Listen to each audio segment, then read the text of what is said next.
द्रव्यमान केंद्र, द्रव्यमान केंद्र। देखिएगा जरा, द्रव्यमान केंद्र होता क्या है। मैंने बोला क्या, किसी निकाय का कुल द्रव्यमान जिस बिंदु पर केंद्रित होता है उस बिंदु को ही हम बोलते हैं क्या, द्रव्यमान केंद्र। क्या बोलते हैं, किसी निकाय का कुल द्रव्यमान, कुल द्रव्यमान जिस बिंदु पर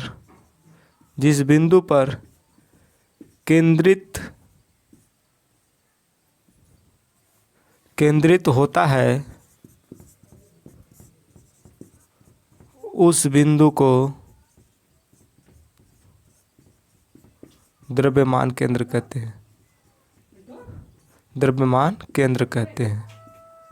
ठीक है, क्या बोलते हैं, द्रव्यमान केंद्र बोलते हैं। देखिएगा जरा, निकाय का कुल द्रव्यमान जिस बिंदु पर केंद्रित होता है उस बिंदु को हम क्या बोलते हैं, द्रव्यमान केंद्र बोलते हैं। जरा समझिए, मैं निकाय के माध्यम से आपको समझाने की कोशिश कर रहा हूँ, आप जरा इस चीज़ को समझने की कोशिश कीजिएगा जरा। ठीक है, देखिएगा, जैसे ये कोई निकाय है, कोई भी निकाय हो सकता है। ये जो पॉइंट्स है इस पे क्या हो रहे हैं, सभी के सभी द्रव्यमान का एक बिंदु पर केंद्रित होना ही उस बिंदु का द्रव्यमान केंद्र कहलाता है। जैसे आप सपोज कीजिएगा,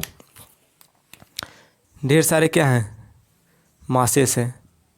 ये कोई निकाय है, इसमें ढेर सारे मासेस हैं। यदि इन सभी का द्रव्यमान किसी एक बिंदु पर केंद्रित होता है, ये बिंदु यह है, तो इसी को हम क्या बोलते हैं, सेंटर ऑफ मास। ठीक है, इसको क्या बोलते हैं, सेंटर ऑफ मास। ये जो निकाय हैं इन सभी का द्रव्यमान इस पे केंद्रित हो उस बिंदु को ही हम क्या बोलते हैं, द्रव्यमान केंद्र बोलते हैं। जरा आगे चलिए, हम देखते हैं द्रव्यमान होता क्या है ना। जब द्विकणिक, ठीक है, द्विकणिक द्रव्यमान केंद्र में क्या होता है, ध्यान दीजिएगा जरा, द्विकणिक द्रव्यमान केंद्र में क्या होता है, इस चीज़ को आप समझने की कोशिश कीजिए। जैसे मैंने बोला क्या, centre of mass two particle system. Centre of mass two particle system क्या होता है, द्विकणी द्रव्यमान, द्विकणी द्रव्यमान, द्विकणी द्रव्यमान केंद्र, निकाय का द्रव्यमान केंद्र। हाँ, निकाय का द्रव्यमान केंद्र। ठीक है, देखिएगा मेरे प्यारे दोस्तों, देखो बोला क्या गया है, पार्टिकल। ठीक, कैसा particle, two centre of mass. देखो मैं लिख रहा हूँ, सेंटर ऑफ मास,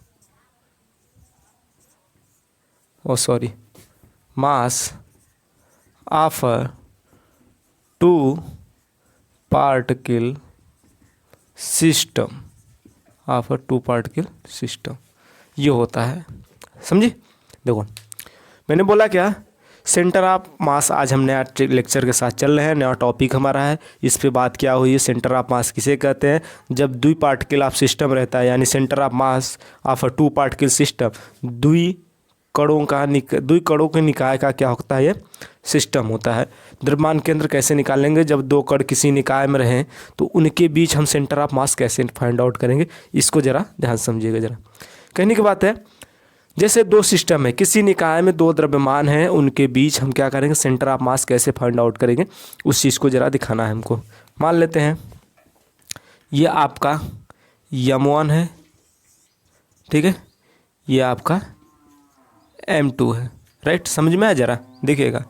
अब हम इसे कोऑर्डिनेट्स के रूप में क्या करते हैं, बनाते हैं कोऑर्डिनेट्स में। जरा देखिएगा जरा, ये कोऑर्डिनेट्स में है, ठीक है। चलो देखो, हम इनके बीच के हमें क्या निकालना है, सेंटर ऑफ मास, जिसे हम C मान लिए। अब इन सभी को हम क्या कर दे रहे हैं, इस बिंदु से क्या करें, टच कर दे रहे, जो हमारा क्या है, मूल बिंदु O है।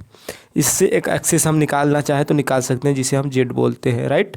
ये हमारा क्या हो जाएगा, Y, एंड अदर जो बचा है हमारा क्या है, एक्स एक्सिस का पॉजिटिव डायरेक्शन है।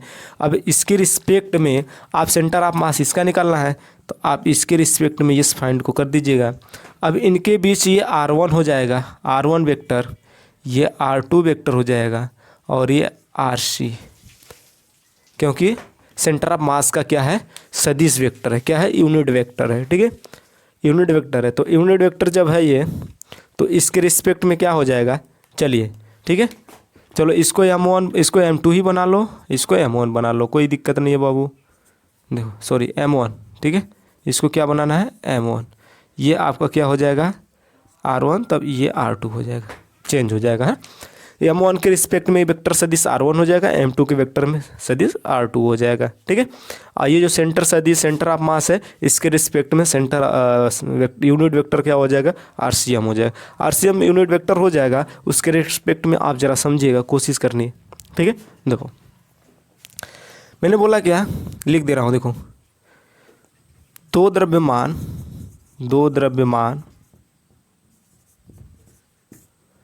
जो m1 व m2 है, ठीक है, m1 m2 है, जिनका सदिश वेक्टर,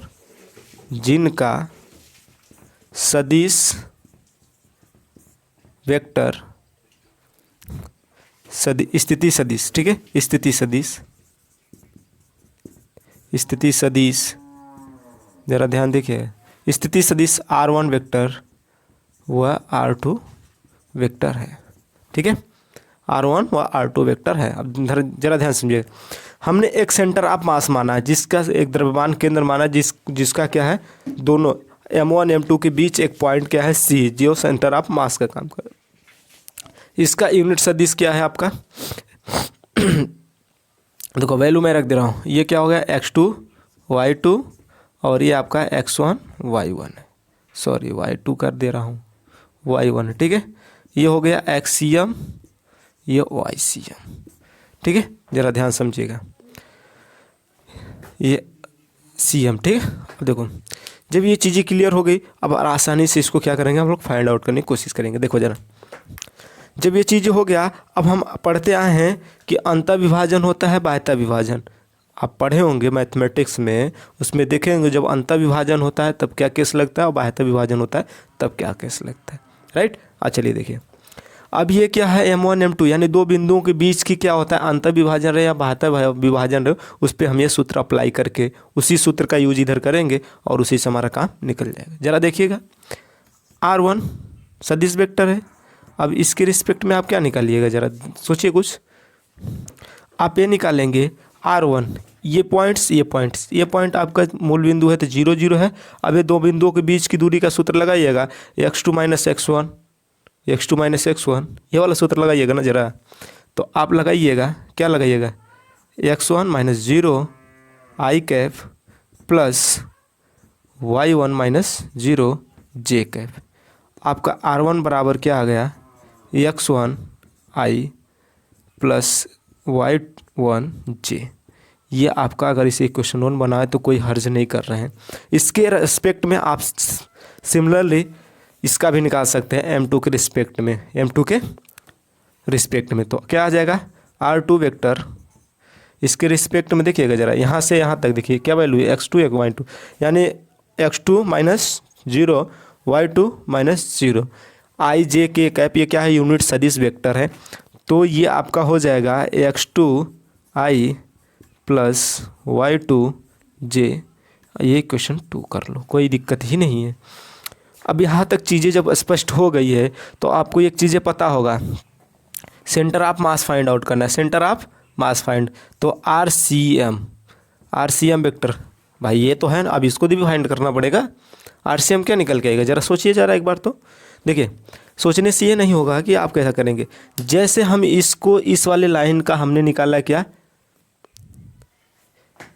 R1 यूनिट सदिश वेक्टर, दो बिंदुओं के बीच का दूरी सूत्र लगाया, फिर इसी प्रकार O से M2 तक लगाया, तो इसके बीच R2 है, अब R2 मैंने निकाला, सिमिलरली करके RCM भी निकाल लेते हैं इसी लगे हाथ। चलो सिमिलरली कर लेते हैं इधर, सिमिलरली, ठीक है, सिमिलरली जब कर लिए तो आपका क्या निकल के आएगा, R1 प्लस R2 आएगा जी। चलिए देखिए आएगा, देखो 0 XCM माइनस 0 क्या हो जाएगा, XCM minus 0 i plus YCM minus 0 j Kaif. ये चीज़ें क्या स्पष्ट हुआ, हाँ चलो कह रहे हैं हाँ सर, चलिए वेरी गुड। अच्छा ठीक है, ठीक, कोई बात नहीं, आगे देखो, यहाँ तक क्लियर हो गया। तो आगे आपका क्या निकल के आएगा जब इसको सॉल्व करिएगा, RCM XCM I plus YCM J, ये आपका निकल के आएगा। ये इसको इक्वेशन 3 मान लो। समझ में आया? अब आप थोड़ा इधर नोटिस कीजिएगा ज़रा, हाँ इधर देखिएगा XCM, ठीक है। XCM आप क्या निकाले हैं, आप ज़रा थोड़ा सा सोचिए। XCM जो दो बिंदु के बीच की अंतर दूरी होता है, बाह्यता विभाजन का सूत्र में आप क्या करते थे, M1 x1 plus M2 x2 अपान M1 प्लस M2 करते थे। इसी प्रकार YCM बराबर क्या होता था, M1 y1 M2 y2 अपान M1 प्लस M2, यही ना निकाले थे। यही होता है, दो अंतर विभाजन रहता है तो बाह्यता, जब बाह्यता विभाजन रहता है तो निगेटिव साइन आता है, अंतर विभाजन रहता है तो पॉजिटिव साइन आता है। इस क्लियर हुआ? हाँ चलिए, इसी का यूज हम इधर कर देंगे। जब इधर करिएगा तो क्या निकल के आएगा, ज़रा देखा जाए तो RCM वेक्टर, अब वैल्यू को पुट कर दीजिएगा, M1 x1 plus M2 x2 अपान M1 प्लस M2 आई कैप प्लस आगे क्या है M1 y1 plus M2 y2 अपान M1 प्लस M2, ये आपका हो जाएगा J कैप। ये वैल्यू निकल के जब आएगा तो इसको हम सॉल्व करेंगे। कैसे सॉल्व करेंगे ये भी देख लीजिए। इसको सॉल्व करने का सबसे बेस्ट तरीका क्या होता है, अब मैं इधर दिखाने की कोशिश कर रहा हूँ, ऊपर देख लीजिएगा ज़रा यहाँ पे, ठीक है। यहाँ पे क्या निकल के आएगा इस चीज़ को आप समझिए ज़रा। RCM यहाँ से इधर आ गया है, ठीक है, इधर देखिएगा ज़रा RCM, ठीक है। RCM बराबर हो जाएगा, RCM बराबर हो जाएगा M1 का मान ले लीजिए, ठीक है। M1 हो जाएगा, देखो x1 I plus y1 j, ये हुआ। M1 जब कॉमन लिए इसको सॉल्व करिएगा, M1 x1 है, M1 y1 है, ठीक है। तो आप M1 से यहाँ कॉमन लीजिएगा ज़रा, तो M1 इधर से कॉमन आएगा, M1 इधर से, तो क्या मिलेगा x1 I y1 j, x1 I y1 j, ठीक है। अब अगला क्या हो जाएगा, M2 कॉमन ले लीजिएगा। M2 जो कॉमन लीजिएगा तो M2 वाला क्या है, x2 प्लस y2, तो x2 I plus y2 j, ये आपका वैल्यू निकलेगा। आगे देखिए ज़रा, अब यहाँ तक क्लियर हुआ। इसके बाद आपका क्या आ जाएगा, बटे में आप दोनों में देख रहे हैं सिमिलर है, तो दोनों में क्या हो जाएगा कॉमन, M1 प्लस M2 हो जाएगा। भाई दोनों में सेम है तो एक ही M का मल्टीप्लाई होगा ना दोनों साइड, ऐसा नहीं है कि ऐसा नहीं हो, अलग होगा। तो चलिए जब XCM इतना आ गया, आप y1 x1 बराबर क्या निकालें, इधर देख लीजिएगा, समीकरण 1 और 2 से। समीकरण 1 बराबर क्या निकाले हैं, R1 बराबर x1 I y1, राइट, समझ में आ रहा है? थोड़ा देखिए ज़रा इधर, ये समीकरण 1 देख लीजिए, ये समीकरण 2। तो यहाँ पे हम थोड़ा सा इसको मिटा रहे हैं, हेडिंग को लिख रहा हूँ समीकरण 1 व समीकरण 2 से, ठीक है, समीकरण 1 और 2 से। तो क्या निकल के आ जाएगा, RCM बराबर M1 R1 vector plus M2 R2 vector upon M1 plus M2, यही निकल के आएगा।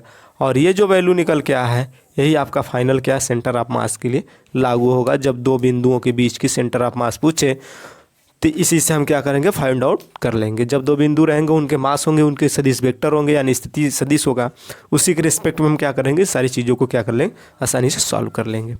चलिए इस वीडियो को यहीं तक रखते हैं। अगर वीडियो आपको अच्छी लगी हो तो चैनल को लाइक कीजिए, सब्सक्राइब कीजिए और दोस्तों के साथ शेयर कीजिए। Thank you, tata, bye bye.